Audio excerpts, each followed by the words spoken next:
देखिए बच्चों, तीसरा क्वेश्चन हम छोड़ रहे हैं 13.1 और नई किताबों में 13.1 है ये वाली एक्सरसाइज और पुरानी किताबों में 14.1 है सांख्यिकी से। तो तीसरा सवाल हम छोड़ रहे हैं क्योंकि पहला दूसरा तीसरा क्वेश्चन सेम है।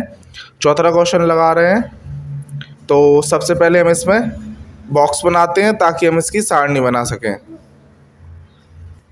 देखिए बच्चों, हमने बॉक्स बना लिया। बॉक्स बनाने के बाद x की वैल्यू जो दी गई थी तो x की वैल्यू हमने क्रम वाइज ऐसे में लिख ली है। इसी तरीके से y की लिख ली। अब हमें क्या करना है, इनका क्या करना है, मल्टीप्लाई करना है, यानी x मल्टीप्लाई y, यानी x का y से क्या करना है, मल्टीप्लाई करना है। यानी 2 3 कितना हो जाएगा, 6 4 दूनी 8 6 3 18 10 एकम 10। अब देखिए 2 का गुणा करना पड़ेगा हमें पूरे p प्लस 5 में। तो 2 का गुणा सबसे पहले p में करेंगे, कितना हो जाएगा, 2p हो जाएगा।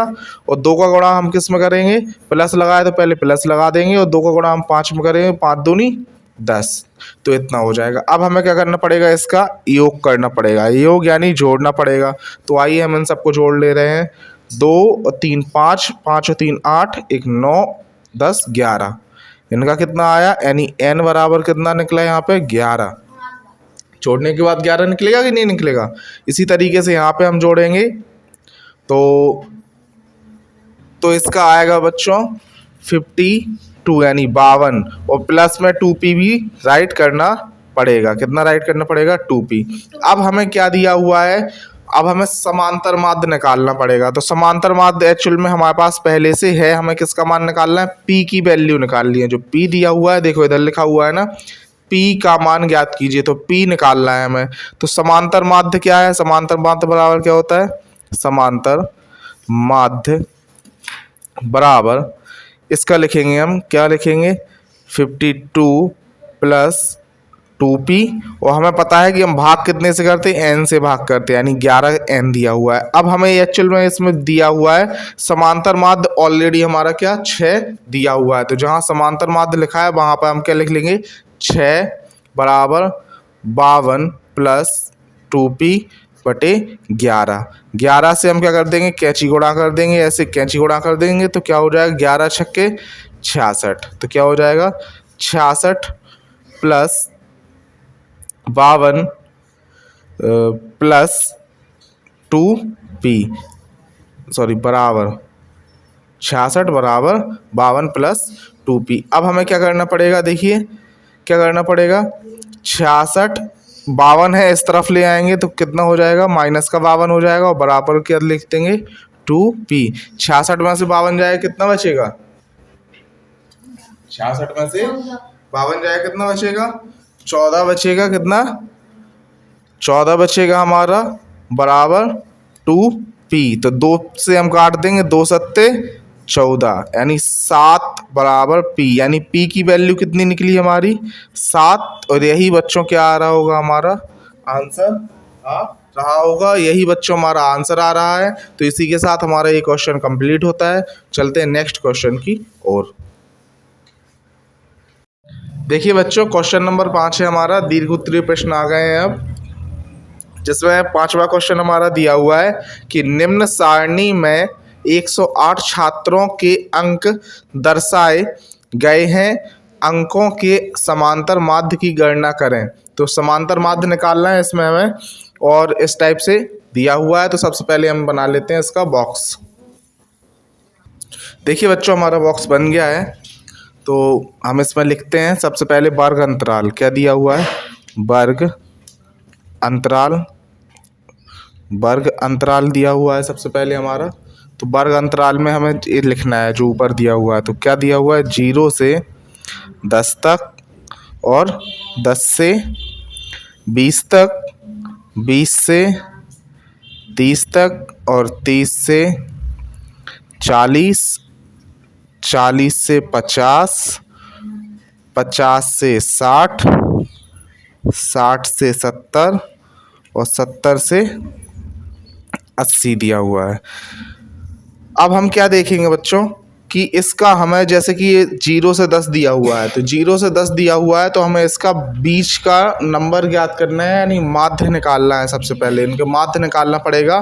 तो हमें कुछ नहीं करना है, सिंपल से जो दिया हुआ है ऊपर नंबर उनको ऐड करेंगे और 2 से क्या कर देंगे, भाग कर देंगे। जैसे कि इधर क्या लिखा हुआ है 0, 0 में 10 जोड़ेंगे तो हम क्या रहेगा, 10 ही रहेगा। और 10 में हम कितने से भाग कर देंगे, 2 से, तो कितना हो जाएगा हमारा 5।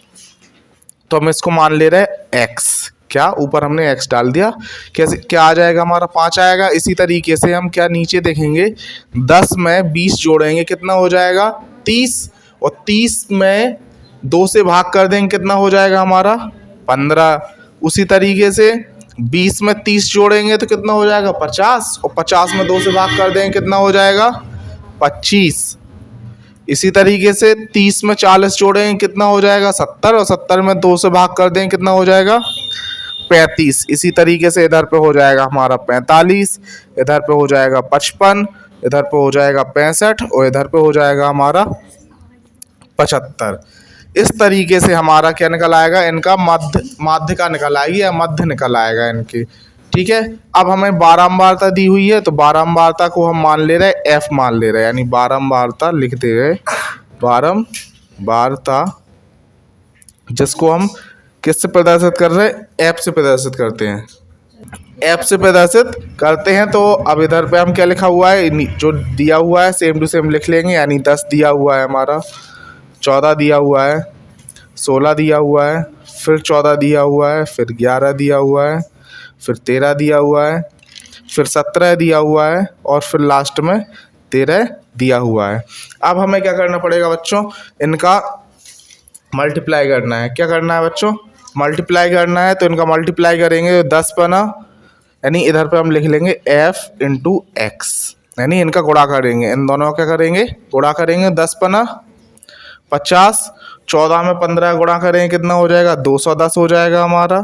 16 में 25 का करेंगे हो जाएगा 400, 14 का 35 में करेंगे हो जाएगा 490, 11 और 45 का करेंगे तो हो जाएगा 495, 55 में 13 का गुणा करेंगे तो हो जाएगा 715, 65 में 17 का गुणा करेंगे तो कितना हो जाएगा हमारा 1105, और 75 में 13 का गुणा करेंगे तो हो जाएगा 975।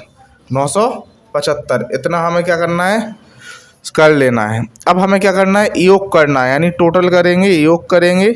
तो योग इधर लिखेंगे और x की हम देखेंगे, x के यहाँ पे कुछ नहीं लिखेंगे, छोड़ देंगे इसको।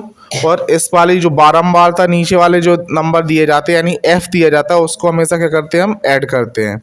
तो इधर पे हम क्या कर लेंगे, ऐड कर लेंगे इसको। तो ये हमारा आ रहा है 108, टोटल करने पे कितना आ जाएगा 108।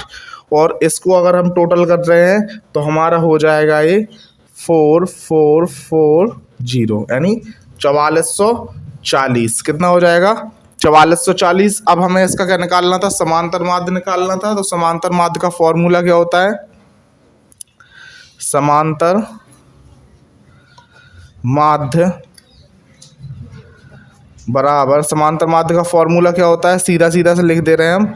4440 में किससे 108 से क्या करना पड़ेगा, भाग करना पड़ेगा। तो जब 108 से हम भाग करेंगे इसमें तो हमारा आ जाएगा 41.11। यही क्या हो जाएगा बच्चों, हमारा आंसर हो जाएगा। आशा करते हैं अच्छे से समझ में आया होगा। जिस किसी को कहीं पर भी समझ में नहीं आए तो वो कमेंट ज़रूर करें। अच्छी लगे वीडियो तो शेयर ज़रूर करना।